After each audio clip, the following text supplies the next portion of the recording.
गतकाली विलंबित राति कटक जिला गुरुडीझाटिया थाना साउरिया गाँव में डकायती तीनोटी घरे 15 ऊर्ध्व डकायत पशि विभिन्न मारणास्त्र देखाई जड़े व्यक्ति को आक्रमण कर लुटि नहीं टंका और सुना रूपा। यह गाँवर विश्वजित जेना घरे शोइथिबा बेले 15 ऊर्ध्व डकायत घरे पशि बंदूक देखाई लुट करते। विश्वजित प्रतिवाद करिबारु दुर्बृत्त माने आक्रमण करते।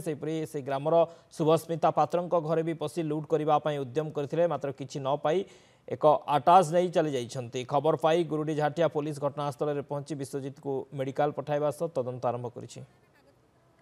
शोइथिलु 1:30 राति गोटे 1:30 भितर 15 जन लोक आसिकी बापा बो से घर शोइथिले बाहर कर चाबी दे देकी अटैक पशि मत अटैक कले। किए किए कहला पर मते गोटे बाड़े देले, फारसा बेटे बाड़े देले, पार्टी रे गोटे मुंडे गोटे रिवॉल्वर लगे देले, चेन मुदी 16,000 टंका 2टा मोबाइल नहीं गले।